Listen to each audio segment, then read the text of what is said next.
এই ওয়াইফাই থেকে ব্লক দিয়েছে। বারবার এই ওয়াইফাই নামের উপরে ক্লিক করলেও কানেক্ট করা যাচ্ছে না। আমরা চাইলে এই ওয়াইফাইয়ে নিজেই আনব্লক করে পুনরায় কানেক্ট করতে পারবো।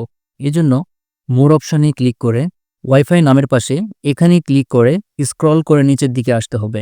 নিচের দিকে আসার পরে প্রাইভেসি নামে যে অপশনটা দেখতে পাচ্ছেন এই অপশনের উপরে ক্লিক করে দেন। এখন এখানে যদি ইউজ র্যান্ডম ম্যাক অ্যাড্রেস এই অপশনে টিক দেওয়া থাকলে আপনি ইউজ ডিভাইস ম্যাক অ্যাড্রেস এই অপশনের উপরে ক্লিক করে দেন।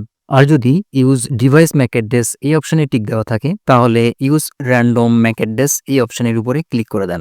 এখানে যেহেতু ইউজ র্যান্ডম ম্যাক অ্যাড্রেস এই অপশনে টিক দেওয়া রয়েছে, so use device Mac address এই অপশনটি সিলেক্ট করে দিলাম। এবার সুইচ এনিওয়ে এই অপশনের উপরে ক্লিক করে দেন। এবার ব্যাক করে এসে রিফ্রেশ দিয়ে আবার যদি ওই পূর্বের ওয়াইফাই নামের উপরেই ক্লিক করি তাহলে দেখুন এবার কিন্তু কানেক্টেড হয়ে গেছে। এখন একটি ব্রাউজার ওপেন করে আমরা চেক করব ইন্টারনেট ব্রাউজিং করা যাচ্ছে কিনা।